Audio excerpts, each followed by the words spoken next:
Vous êtes sur Urban FM 104.5, la station urbaine, dans l'émission Le Mag des Vagues. Aujourd'hui, nous recevons Dr Ambunda Nathalie, qui est aussi directrice des programmes Nation de prévention et contrôle des cancers. Avec elle, on parlera de l'Octobre Rose. Bonjour Madame Ambunda. Bonjour Madame. Bonjour Docteur Ambunda. Bonjour Madame. Comment ça va? Ça va bien et vous? Ça va bien. Alors le cancer du sein, qu'est-ce que c'est exactement? Le cancer du sein, en fait, c'est une déformation du sein qui consiste en fait en une boule au départ et sur laquelle nous n'avons pas de maîtrise en fait. C'est différent du fibrome du sein. Donc c'est une maladie cancéreuse. Donc c'est une maladie qui ne touche que les femmes? Non, puisque le sein, c'est une glande et cette glande est en même temps chez l'homme aussi chez la femme. Mais seulement chez la femme, la glande est plus développée parce que la femme, elle est appelée à allaiter. Oui. Elle a le but de l'allaitement, ce qui est différent de chez l'homme. Et naturellement, le cancer touche aussi bien l'homme que la femme, mais un peu moindre que chez les hommes. Mais il existe. Il est bien chez les hommes aussi, ce cancer du sein. Et à partir de quel âge on est, on va dire, susceptible de l'avoir? Dès qu'on a déjà ses menstrues, dès qu'on a ses règles, en fait, dès que l'hormonologie se met en place, on est susceptible d'avoir un cancer du sein. Le plus jeune cancer que nous avons eu, elle avait 13 ans au niveau du Gabon. Voilà. Donc, dès les premières menstrues, dès que les seins, donc les hormones commencent à augmenter chez la femme ou chez les hommes, il faut avoir l'habitude déjà de s'auto-palper, donc de regarder ses seins, voir s'il n'y a pas de déformation inhabituelle au niveau de la peau, au niveau du volume, et palper ses seins en fait. Ce sont les signes préventifs du cancer du sein? Ce sont en fait des signes. Pour la prévention du cancer du sein, on a donc des gestes en fait. Il faut avoir des gestes favorables à la santé. Donc se regarder ses seins, palper ses seins, ce qu'on appelle donc l'autopalpation. Et dès la moindre petite boule, aller vers le médecin pour l'enlever et faire examiner cette boule, savoir si c'est une boule en lien avec un cancer ou pas. Parce que toutes les boules ne sont pas liées au cancer. Et pour les femmes, à partir d'un certain âge, donc de 40 ans, il faut absolument faire une mammographie de dépistage. Lorsque cette mammographie est normale, tous les 2 ans, on peut la faire en fait. D'accord. Et quelles sont les statistiques du cancer du sein au Gabon? On en a? Les statistiques, en fait, si vous allez sur Globocan, on peut, je crois, dans les 21%. L'incidence du cancer au niveau du Gabon sur Globocan, donc le registre des cancers, l'observatoire des registres du cancer sur le plan mondial. D'accord. Docteur Ambunda, vous faites dans la prévention et le contrôle des cancers. Comment ça se passe? La prévention et le contrôle des cancers, c'est tout simplement parce qu'il y a des cancers pour lesquels on peut faire la prévention, et notamment le cancer du col de l'utérus, qui a pour origine ici un virus. Donc au départ, c'est une infection sexuellement transmissible et très fréquente chez les adolescents. Et cette infection, avec des comportements qui sont donc favorables à la santé, donc le port du préservatif, l'activité sportive, on peut être amené à l'éliminer ou à ne pas la faire du tout. Et plus tard, en fait, dès les premiers rapports sexuels, il faut se soumettre au dépistage, quelles que soient les conditions. Après, vous avez un vaccin. Il y a aussi la vaccination qui va vous empêcher de faire l'infection. Si vous n'avez pas pu faire le vaccin, qui est très efficace d'ailleurs, vous êtes dans l'obligation de faire le dépistage, même si vous avez fait le vaccin. Donc, comportement favorable à la santé, moins de rapports sexuels précoces, pas du tout même, pas de multipartenariat sexuel. Et dès que vous avez suivi tous ces principes-là, donc rapport sexuel précoce, il faut éviter, beaucoup de partenaires sexuels, il faut éviter, et la vaccination avant le rapport sexuel. En plus, dès que vous avez 25 ans et que vous commencez le rapport sexuel, il faut le dépistage. Donc le dépistage du cancer en vue de chercher les lésions précancéreuses, donc le précancer. Le dépistage ne consiste pas à chercher le cancer, mais le pré-cancer. Lorsqu'on veut être efficace, c'est le pré-cancer qu'on va trouver. Et depuis 2013, j'avoue qu'on en trouve de plus en plus, alors qu'avant, on trouvait plutôt des cancers avancés. Mais c'est dû à quoi? Mais c'est dû au fait que le virus, lorsqu'il s'installe, il prend 10 à 15 ans pour mettre un soubassement. Et ce soubassement n'est pas le cancer, c'est le pré-cancer, comme une maison. Et après, il commence à mettre une rangée de briques, 2 rangées, 3 rangées de briques. Le premier étage, parce que le cancer se chiffre en termes de gratte-ciel. Et lorsqu'on n'a pas de veille, lorsqu'on ne surveille pas son col, on peut se retrouver avec ce gratte-ciel-là qui constitue en fait le cancer à un stade avancé. D'accord? Il y a 5-6 ans, c'est des cancers qu'on voyait à des stades avancés. Et là encore, mais moindres. Aujourd'hui, quand même s'ils ne sont pas nombreux, on voit plutôt des soubassements, donc des lésions précancéreuses. Et celles-là, on a accès, on les traite, on les guérit, il n'y a pas de souci. Et on peut ne pas faire le cancer du col. Si c'est normal, votre dépistage aujourd'hui, ou si on enlève la lésion précancéreuse aujourd'hui, vous refaites le dépistage dans 2 ans, 3 ans en fait.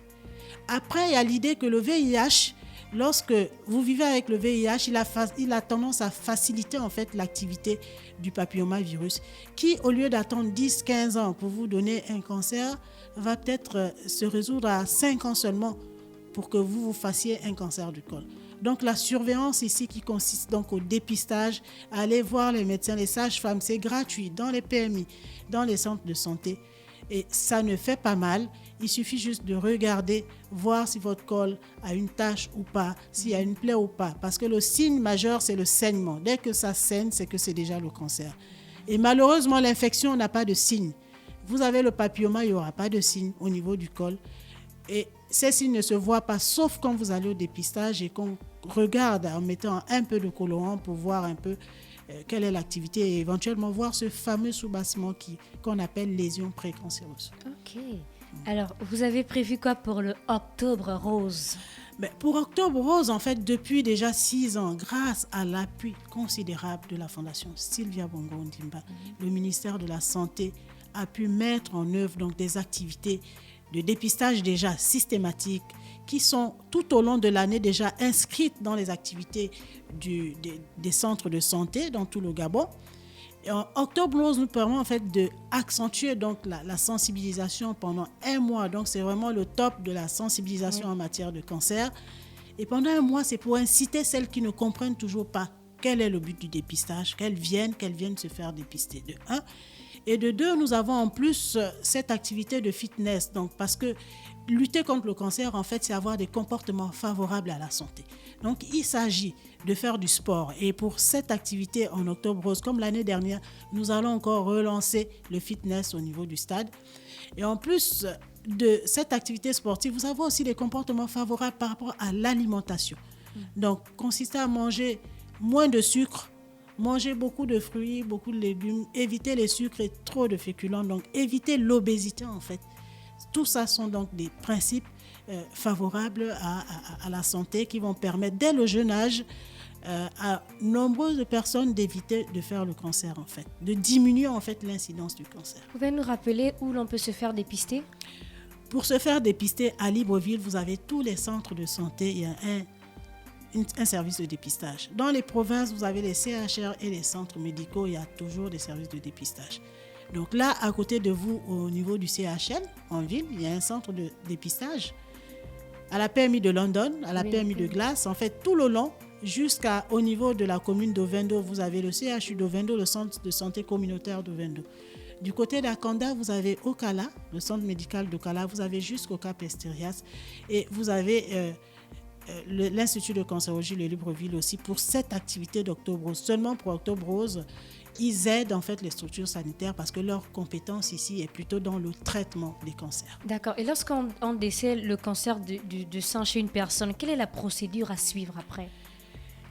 Le dépistage consiste à détecter le plus petit cancer possible. Donc, lorsqu'on détecte une anomalie, ce qu'il y a lieu de faire, à l'œil nu, on ne peut pas dire que c'est un cancer. Au toucher, on ne peut pas le dire. On prélève. Donc, on prend un bout de cette anomalie et on envoie à un laboratoire pour questionner. Et c'est après le laboratoire qui nous dira, oui, là, il s'agit en fait d'un cancer. Et il faut poursuivre d'autres examens pour donner un peu le stade du cancer. Quel est son niveau de production en fait? À quel niveau il est? Est-ce qu'il y a des métastases? Est-ce qu'il n'y en a pas? Quelle est sa grosseur? Et après cette étape-là, il faudra donc décider de quel type de traitement il faut. Est-ce qu'il faut seulement enlever la boule? Ou bien en plus de la boule, on doit faire la radio, la chimiothérapie, en fait choisir quel type de traitement il faut pour cette boule-là. Est-ce qu'il faut commencer par opérer ou bien il faut commencer par faire la chimio?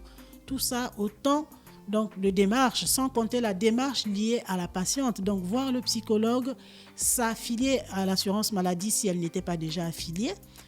voir les assistantes sociales pour être accompagné et naturellement, dans sa famille, imprégner tout le monde pour qu'ensemble, on accompagne cette patiente-là qui a un cancer. Oui, en justement, fait. parce que c'est vrai que on peut suivre un traitement, mais le mental aussi, le moral, ça joue. Voilà. Est-ce que vous mettez des services en place pour accompagner ces malades? Voilà, d'emblée, les services étaient déjà là. Hein. C'est le primo movens. Donc, des services de psychologie, des services de sociologie. Les sociologues sont là, les psychologues sont là. Donc, vous avez des assistants sociaux qui accompagnent au quotidien ces malades-là. Et les médecins ne peuvent pas traiter ces malades sans l'appui des psychologues. C'est vraiment des personnes importantes, des personnes clés dans les traitements de longue durée, en médecine globalement en fait. D'accord. Mais, docteur Ambunda, comment faire pour vous contacter pour les personnes qui veulent en savoir un peu plus? Vous êtes dans quelle structure? Il y a au niveau du centre hospitalier universitaire de Libreville, donc au service de dépistage, nous sommes là, d'accord. Et puis il y a aussi au ministère, au niveau du programme national de prévention et de contrôle des cancers, l'immeuble à l'U6 au premier étage, à votre gauche. Merci beaucoup. On a fait le tour des questions. Vous avez autre chose à ajouter par rapport à l'Octobre Rose? Octobre Rose, c'est surtout appeler les jeunes. Vraiment, il faut que les jeunes s'y mettent parce que finalement, papillomavirus les prend pour... Ils sont en fait le réservoir du papillomavirus. Et c'est plus tard que le papillomavirus va frapper. Donc, il faut que les jeunes, déjà très tôt, commencent à frapper le virus en le mettant hors d'état de nuire. Donc, s'abonner au comportement favorable à la santé, en fait. C'est vraiment à l'endroit des jeunes que je l'ai adressé ce message. Et appeler toutes les femmes à assister au fitness le 5, donc samedi demain, dès 7h, voilà. Avec Coralie. Voilà, avec Coralie. D'accord, merci beaucoup. C'était Dr Ambunda Nathalie qui venait nous parler de l'Octobre Rose. Elle est directrice des programmes Nation de prévention et contrôle des cancers. Retrouvez la vidéo de l'interview sur notre chaîne YouTube Urban FM 104.5, la station urbaine. N'oubliez pas de vous abonner. On se retrouve juste après.